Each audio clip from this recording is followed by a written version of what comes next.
टक्कर में आपका स्वागत है। आपके साथ मैं हूं अंजना ओम कश्यप। टक्कर में आज दो बेहद खास मेहमान होंगे आमने सामने, क्योंकि देश की जनता जानना चाहती है कि क्या गुलाबी रंग का हो गया है काला धन। वो ये भी जानना चाहती है कि कतार में खड़े खड़े थक गए हैं हम, सरकार की नजर क्या है हम पर, कब तक रहेंगी ये तमाम बंदिशें, कब मेरा पैसा खुद मेरा होगा। और इन्हीं के बीच सवाल ये भी कि क्या राहुल गांधी की राजनीति की जमीन यहीं से शुरू होगी, नेता बन जाएंगे राहुल गांधी तो क्या नरेंद्र मोदी के लिए यार पार की लड़ाई होगी सिर्फ राजनीतिक, या फिर देश की अर्थव्यवस्था पर भी पड़ेगा इसका असर।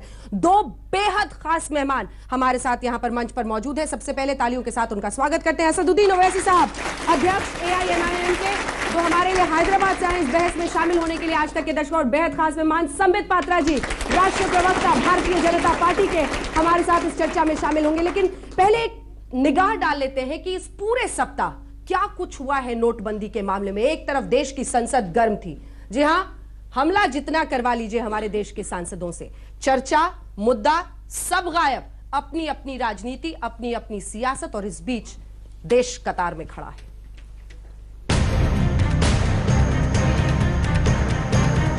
ऐसे वक्त में जब देश की जनता कैश के लिए कतार में खड़ी है, कैश की किल्लत है और 2000 को पा लेने के लिए कोहराम मचा है, ऐसे ही वक्त में ऑल इंडिया मजलिसे इत्तेहादुल मुसलमीन के सांसद असदुद्दीन ओवैसी ने नोटबंदी से पैदा हुई परेशानी पर मजहब का रंग चढ़ा दिया। मगर ओवैसी की बात को सरकार के नुमाइंदों ने सिरे से खारिज कर दिया। जानते हैं लोग, मगर मुस्लिम इलाकों में रहने वाले लोग ओवैसी की बातों से कितना इत्तेफाक रखते हैं, इसकी पड़ताल आज तक संवाददाताओं ने शहर शहर की। सबसे पहले दिल्ली के मुस्लिम इलाकों में हालात देखिए। मुझे लगता है पूरे देश के हाल एक जैसे ही हैं, और यदि हम समानता करेंगे तो ग्रामीण इलाकों में मुझे लगता है, जो मैं मीडिया रिपोर्ट देख रहा हूँ, वहाँ ज़्यादा हालात ख़राब हैं। एक ये है, एक उधर 7 नंबर गेट के सामने है, इनमें ही पैसा डलता है, बाकी ना अबुल फजल में डलता है, ना जाकिर नगर में डलता है, ना शाहीन बाग में डलता है। ये परेशानी तो है यहाँ। हमने लखनऊ में लोगों से बात की।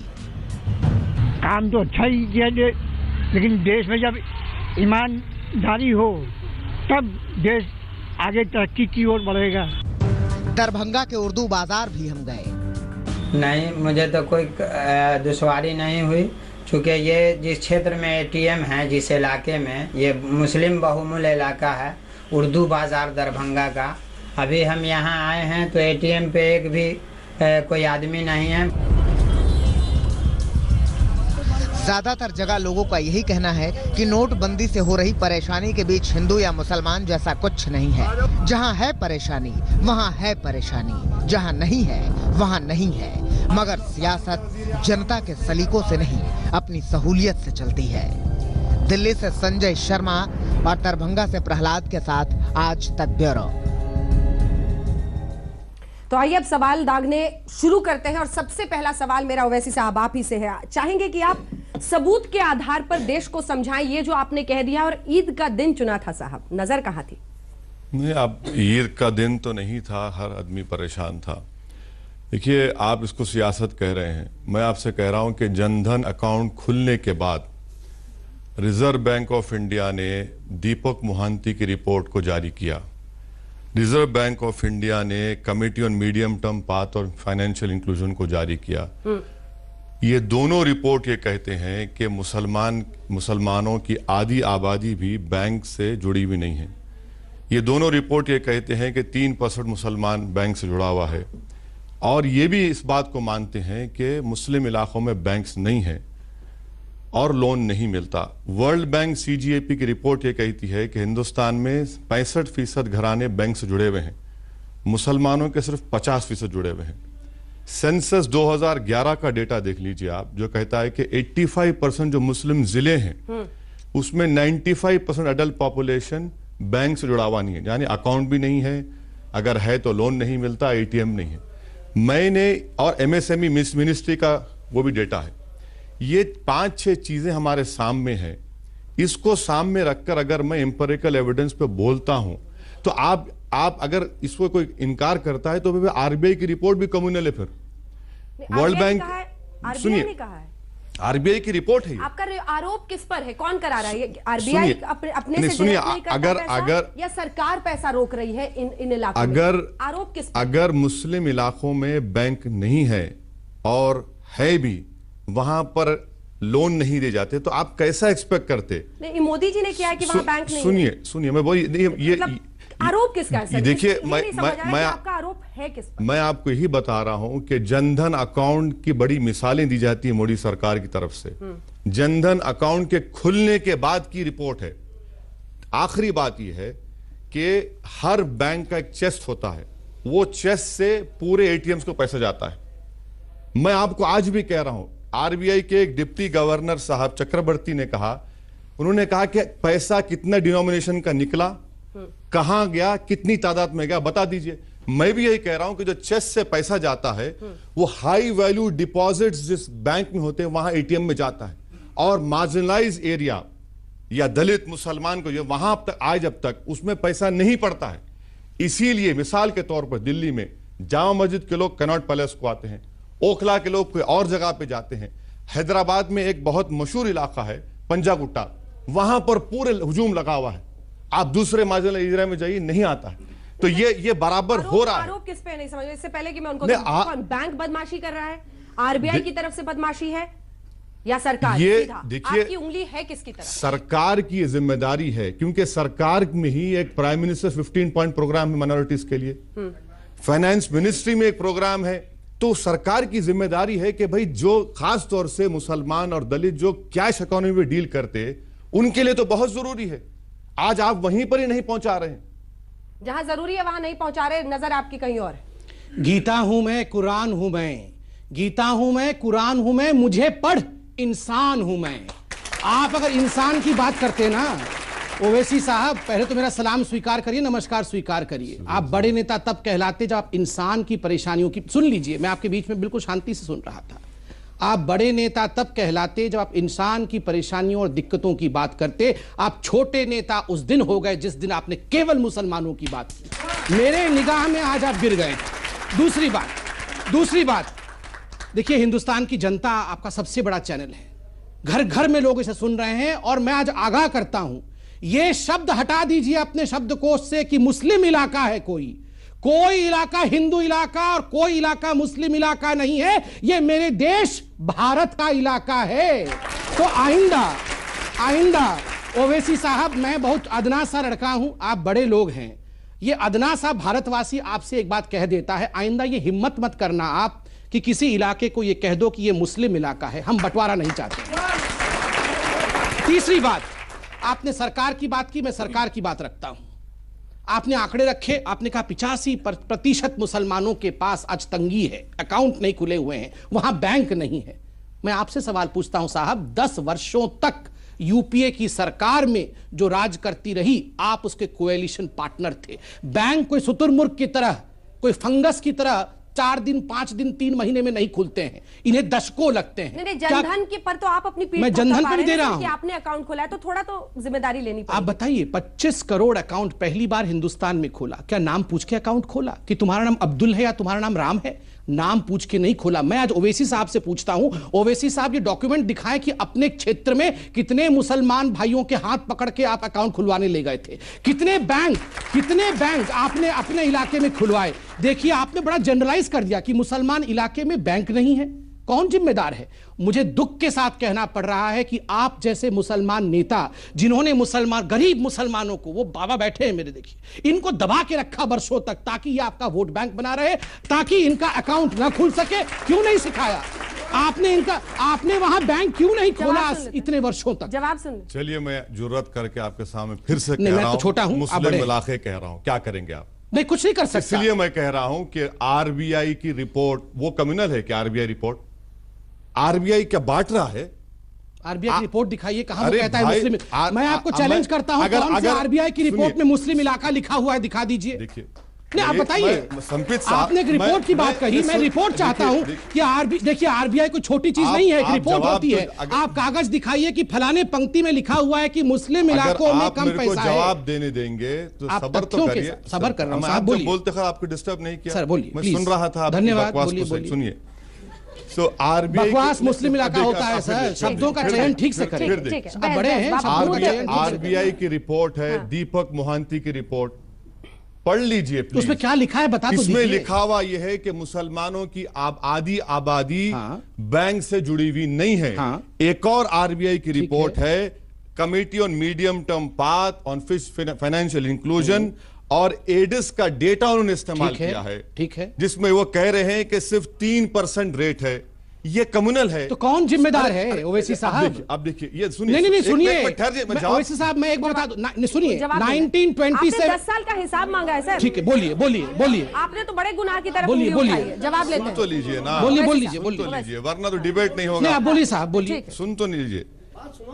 कुंडू कमेटी की रिपोर्ट अक्टूबर 2014 में आपको दी गई। कुंडू कमेटी सेंसस डेटा 2011 का 84% 100% डिस्ट्रिक्ट मुसलमानों के हैं, जहां पर 95% अडल्ट पॉपुलेशन बैंक जुड़ा हुआ नहीं है। ठीक, ये सब चीजें आपके पास हैं डेटा। मैं आपसे सिर्फ इतना ही पूछ रहा हूं कि 2.5 साल में आपने क्या किया। यकीनन मैं यूपीए का साथ दिया, और 2012 में यूपीए को छोड़ा भी मैंने, और वो क्यों छोड़ा वो अलग बहस है। और आप बार बार ये क्यों कह रहे हैं कि मेरी हिंदुस्तान से वफादारी पर क्यों शक करते हैं आप? किसने कहा? आर्टिकल 30 में अभी कहा आपने मुस्लिम इलाका शब्द बोला। अरे मुस्लिम वर्ड, आपने केवल मुस्लिमों की बात की। देखिए, तो आरबीआई की, मुस्लिम रहते हैं, सुनिए, आरबीआई की रिपोर्ट लफ्ज मुस्लिम को इस्तेमाल कर रही है। गलत। चलिए, अगर ये दोबारा ये मान लेंगे, अगर आरबीआई की रिपोर्ट को पढ़ के आया हूं, मैं उस पर जवाब देता हूं। आप कह रहे हैं ना दीपक मोहंती वाली, मैं पढ़ के आया हूं, मैं उसका जवाब दे देता हूं।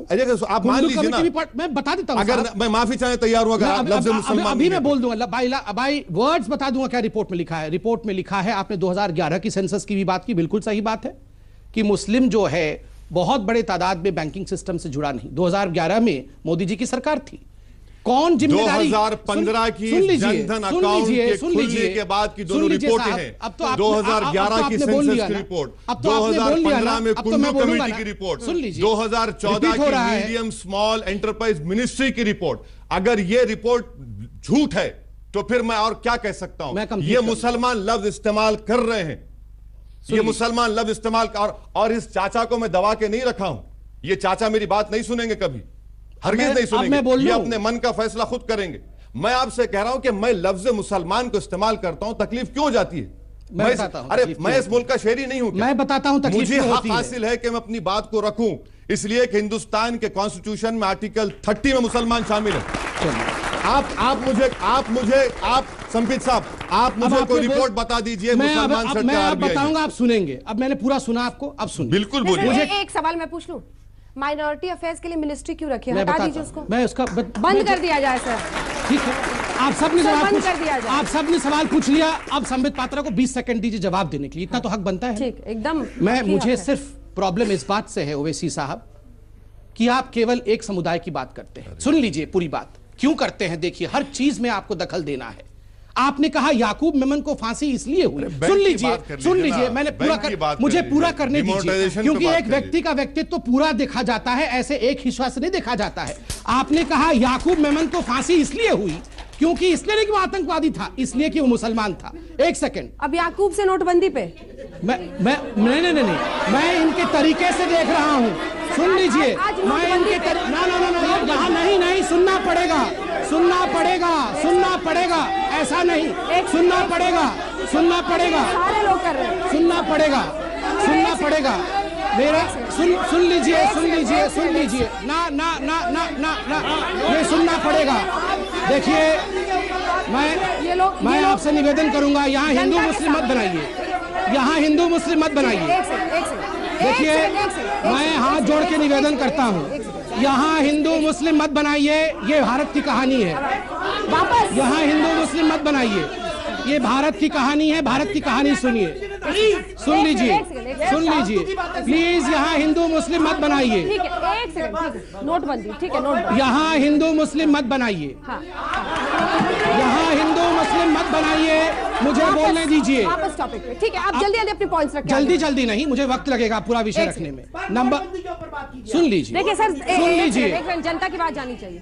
आप मानते हैं भाई साहब, आप मानते हैं कि मुसलमानों के ऊपर अत्याचार कर रही है सरकार? आप मानते हैं कि मुसलमानों के ऊपर अत्याचार कर रही है? जल्दी आइए। मेरा सवाल ओवैसी साहब से है। हाँ। मेरा सवाल ओवैसी साहब से है।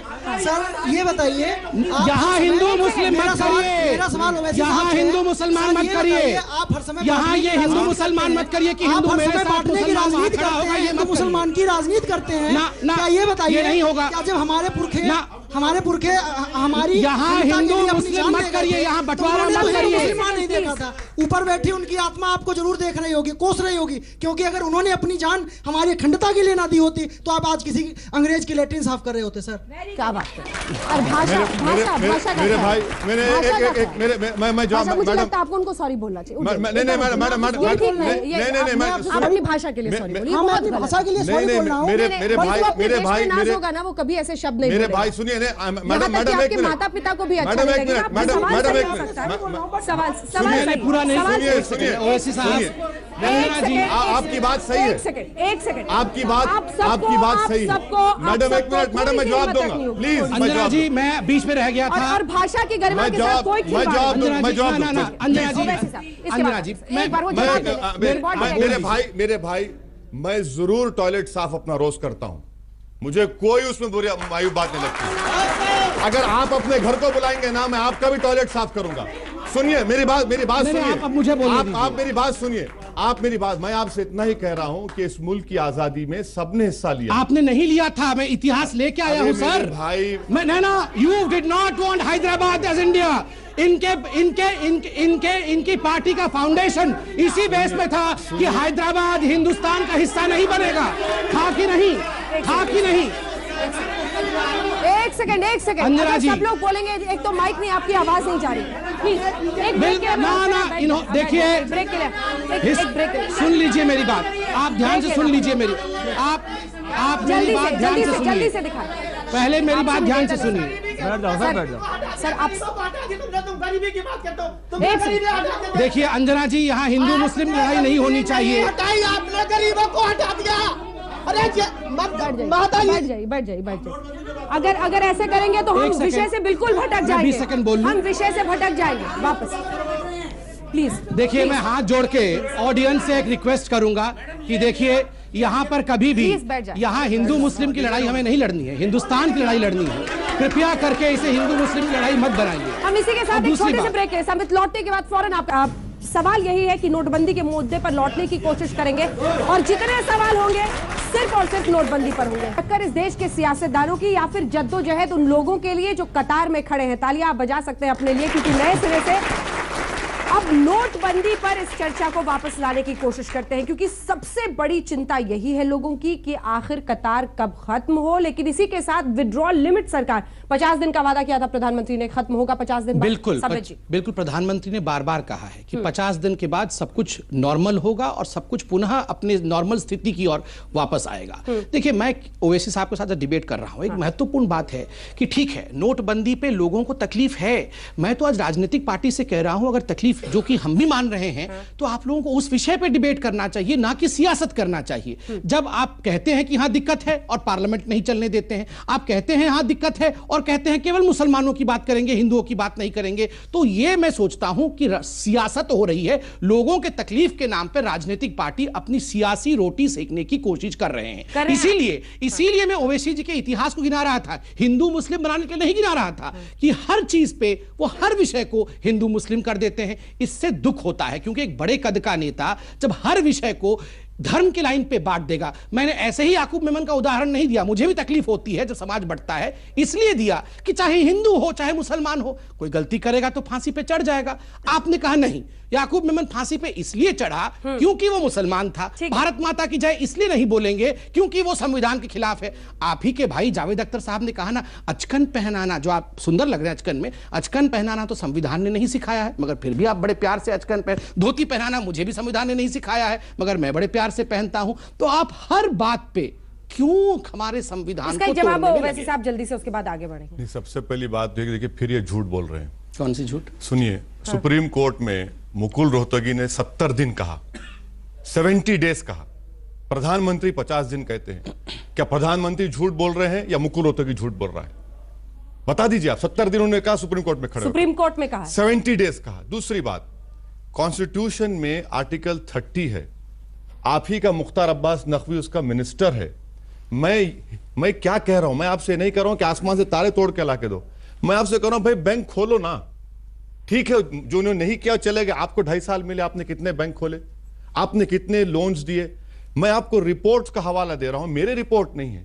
बार बार मजहब की बात मैं नहीं कर रहा हूं, मैं कह रहा हूं कि हिंदुस्तान इस मुल्क का एक अटूट हिस्सा है।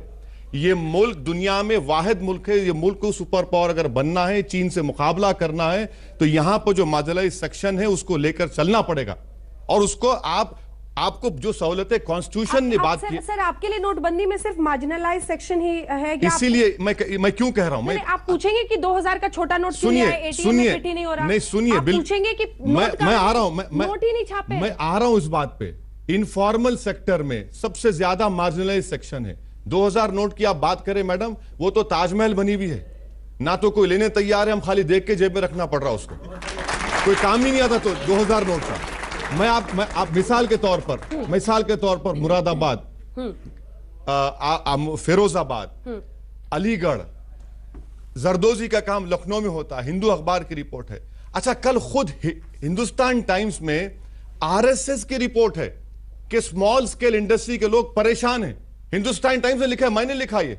अब बताइए, आप ही का आलमा मैटर, आप ही के उस्ताद अगर लिख रहे हैं तो सऊद्दीन ओवैसी गुनाहगार कैसा होगा फिर? मैं इसका उत्तर देता हूं। हिंदुस्तान टाइम्स में लिखा, इसका उत्तर देता हूं। मैं इसका उत्तर अच्छा, जी। देखिए, नंबर 1 आपने ठीक कहा कि लघु उद्योग के लोग अभी फिलहाल कुछ परेशान होंगे, और हमारे अल्मा मैटर अर्थात आपने संघ की तरफ उंगली उठाया और कहा कि उन्होंने छापा है। संघ तो अपना काम बिल्कुल ठीक से कर रही है। उन्होंने तो ये नहीं कहा कि हिंदू ज्यादा परेशान है, उन्होंने कहा लघु उद्योग। आप भी तो वही शब्द का प्रयोग कर सकते थे, आपने क्यों मुसलमान शब्द का प्रयोग कर दिया? दूसरी बात मैं कंप्लीट कर लूं, देखिए, और दूसरी बात, आप यहां भी जरदोसी, जरी, आप यहां भी अपना एक सेक्टर ढूंढ रहे हैं। देखिए प्लीज, इतना ही कहना है, हिंदुस्तान को इन कड़ियों में मत बांटिए। आप मार्जिनलाइज सेक्शन की बात करना चाहते हैं, हिंदू क्या मार्जिनलाइज नहीं है? क्या जो बिहार से आके यहाँ काम कर रहा है, जिस आप बोल रहे हैं कि उसको भी परेशानी है, क्या वो हिंदू या मुसलमान है? भैया वो गरीब है। कोई भी जो यहाँ बैठा था उसने जरदोसी में मजहब देखा था क्या? नहीं देखा था। जितने लोगों ने देखा था हाथ उठाइए। जितने लोगों को लगा था, किसी को समझ नहीं आया था, संबित जी ने पकड़ लिया। संबित जी, ये कौन सी कला है सियासत की इस देश में? क्योंकि उन्होंने वही किया था। मजहब होता है, क्योंकि उन्होंने वही किया था। जरदोसी का भी आप लोग मजहब निकाल लेते हैं। बिल्कुल वही किया था उन्होंने। काम का भी जरदोसी का प्रयोग क्यों किया, आप इनसे खुद पूछिए। उन्होंने जरदोसी का प्रयोग इसलिए किया क्योंकि उनको प्रूव करना था कि मुसलमान वहां ज्यादा है, मार्जिनलाइज्ड सेक्शन के बारे में बात करनी थी उनको। मैं बताता हूं भाई, इतना बेसब्र मत हो जाओ। मुख्तार अब्बास नकवी की मिनिस्ट्री में सीखो सिखाओ एक स्कीम का नाम है, उड़ान एक स्कीम का नाम है, उस्ताद भी एक स्कीम है, उस्ताद भी है, एम्ब्रॉयडरी की स्कीम है, जरदोजी क्या मार्स की स्कीम है, आप ही की मिनिस्ट्री की स्कीम है। आप ही दे रहे हैं इन तमाम ब्रासवेयर, ग्लासवेयर। तो वही तो मैं बता रहा हूं, आप दे रहे हैं। किसको दे रहे हैं? मगर आप जानबूझ के केवल माइनॉरिटी स्कीम्स लेके आ रहे हैं। सुनिए, माइनॉरिटीज में होम मिनिस्ट्री का नोटिफिकेशन में मुसलमान, सिख, क्रिश्चियन, जैन है। अगर मैं मुसलमान बोल रहा हूं तो अरे भाई, आप बुरी बात क्या है? मैं बताता हूं क्या बुरी बात है। मैं बताता हूं क्या बुरी बात है। खिलाफ नहीं बोल रहा हूं। वैसे साहब, ये हम क्यों ना आपसे पूछें कि आप एटीएम कितने कम है देश में? सिर्फ 2 लाख है 125 करोड़ पे, उसमें से 60,000 काम करते हैं। ये सब क्यों नहीं बोल रहे? बिल्कुल क्यों नहीं कहते कि 2000 का नोट अंजना छोटा क्यों छापा? मैडम, ये क्यों नहीं पूछते कि नोट ही नहीं छापे आपने, तैयारी नहीं की आपने? ये क्यों नहीं बोलते सर? आप एटीएम की बात कर रहे हैं ना? हाँ। जहां भी हाई डिपॉजिट्स एरिया हैं पूरे हिंदुस्तान में, वहीं एटीएम काम कर रहा है। दूर दूर से लोग बस 15-15 किलोमीटर, 10-10 किलोमीटर के उस एरिया में जाकर एटीएम से पैसा निकाल। तो आप उसको हिंदू मुसलमान क्यों बना दिया? हाई डिपॉजिट लो डिपॉजिट एरिया बना देना। मेरी बात, अरे आप लोग मेरी बात ही मुकम्मल करने पूरी कर ले। नहीं, मैं कह रही हूँ कि सर, अगर मान लीजिए इन्हें तकलीफ है या वाकई आपको लगता है वहां नहीं, तो दूसरे इलाके से ले सकते हैं। हम लोग भी कई जगहों पर जा रहे हैं। मैं क्यों जाऊं दूसरे इलाके को? मैं क्यों जाऊं? मेरे घर के सामने अगर एटीएम है तो पैसा पड़ना चाहिए उसमें, क्यों नहीं पड़ेगा वहां पर? मैं क्यों जाऊं? सर्दी में जाकर 10-10 घंटे ठहरूं। मेरा घर अशोक रोड पर है, इलेक्शन कमीशन के बाजू पंजाब नेशनल बैंक का है। चल के देखिए, मैं रात में जाके 3 दिन पूछा लोगों से, भैया बताइए बोला है मुझे 50 सेकंड कहां से आए आप? तो बोल रहे हैं सर हम 10-10 किलोमीटर दूर से आए हैं। क्यों हो जाएंगे?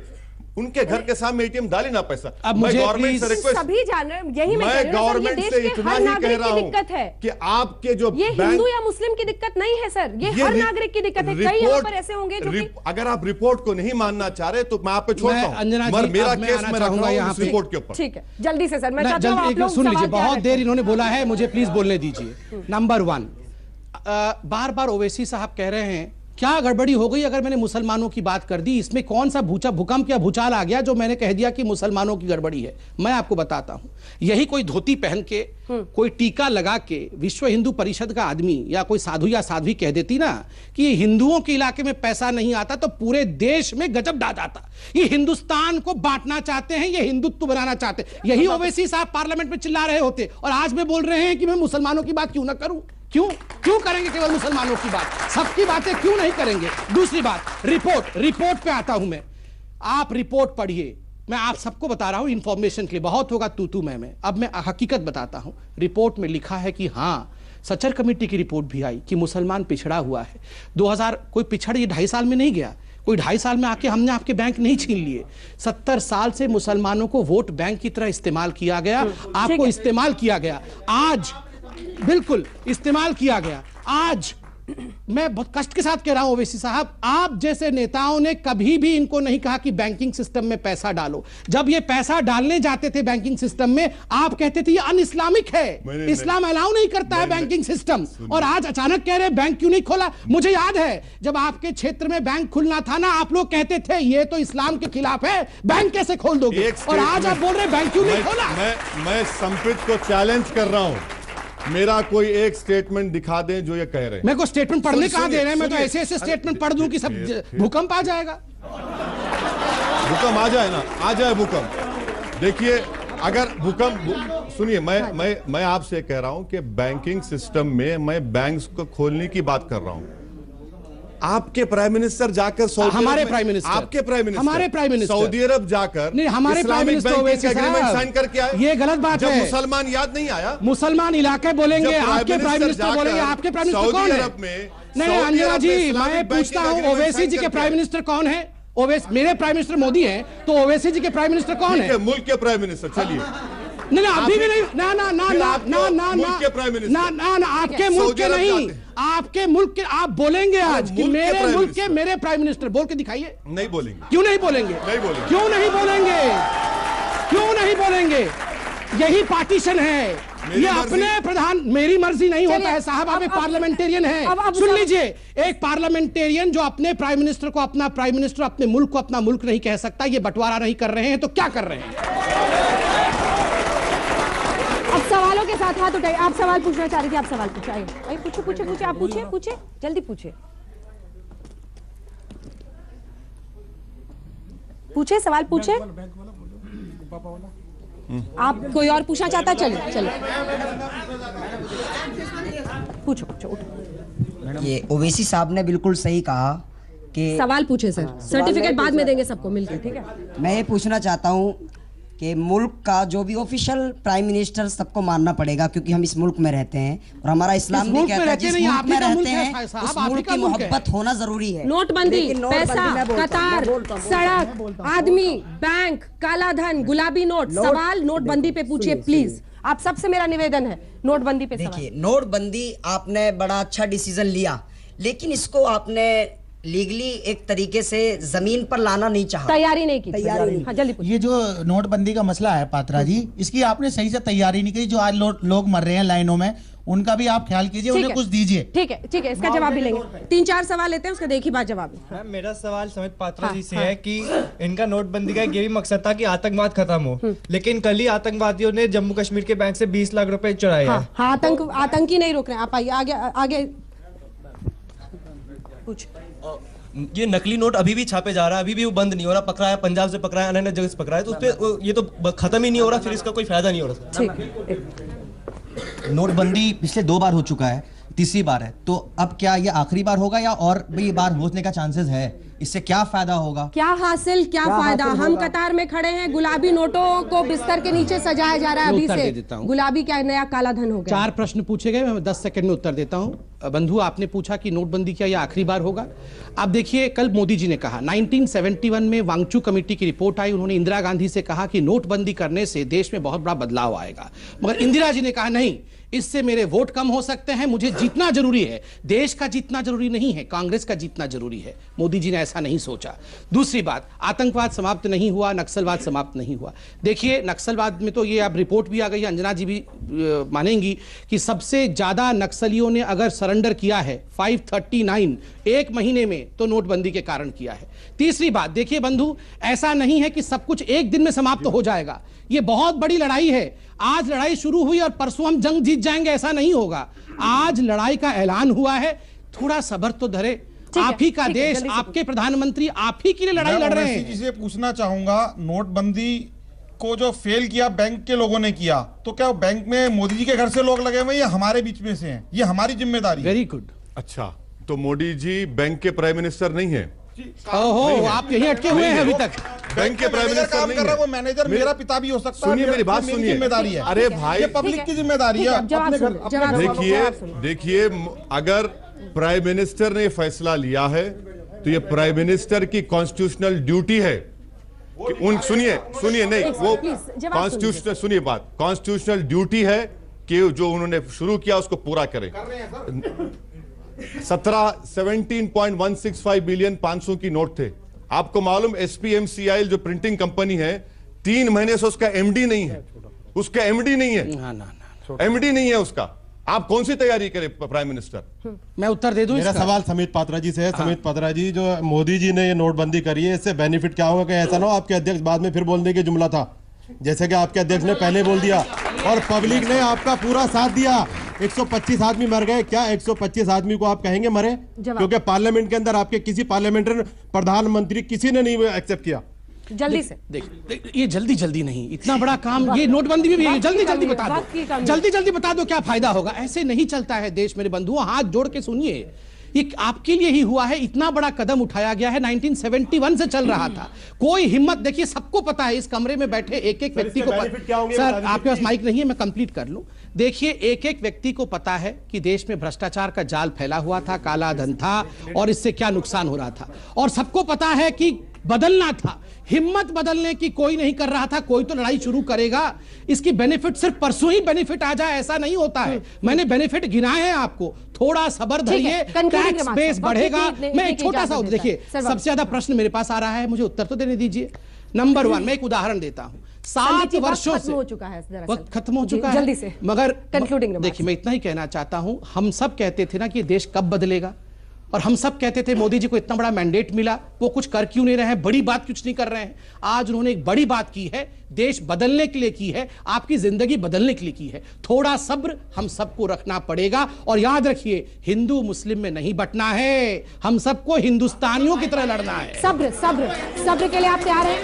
सब्र के लिए आप तैयार हैं? जल्दी से वैसे साहब,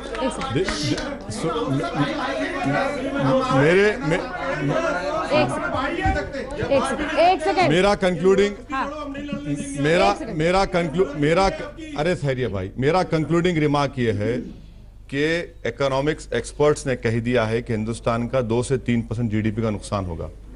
एक GDP होता है 1,30,000 करोड़ का, यानी 3,90,000 करोड़ का लॉस होने वाला है।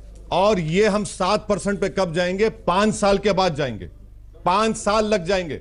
जब 7.6 तो आएगा आ गए, तब मान नहीं रहे थे कि 7.6 हो गया, आज कह रहे कम हो जाएंगे। फिर आप बीच में बोल रहे 7% से GDP 4% पे जाएगा। मेरी बात लिख लीजिए। मैं लिख देता हूं, नहीं जाएगा, आप मेरी बात लिख लीजिए। पूरा सिला जाता है मोदी जी के ऊपर। 120 लोग मारे गए, गरीब तबाह हो चुका है। 4.8 पे लाके छोड़ा था GDP, हम 10 पे लेके जाएंगे। मेरी बात लिख लीजिए, अभी लिख लीजिए। 4.8 पे छोड़ा था लाके। इस मुल्क में एम्प्लॉयमेंट 5% हो गया है, अनएम्प्लॉयमेंट।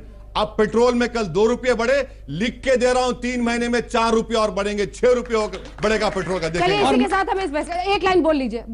देखिए, मैं सिर्फ एक लाइन इतना कहूंगा, जो साईं बाबा के लिए कहते हैं, श्रद्धा और सबूरी। हमें इसी के साथ इस बहस का अंत करना पड़ेगा। 50 दिन देश के प्रधानमंत्री ने देश से मांगा था, 5वां हिस्सा लगभग, इसका 4/5 जो है हिस्सा वो निकल गया है, 10 दिन बाकी है। देश को देखना है कि उस पार है क्या देश के लिए। देखते रहिए आज तक।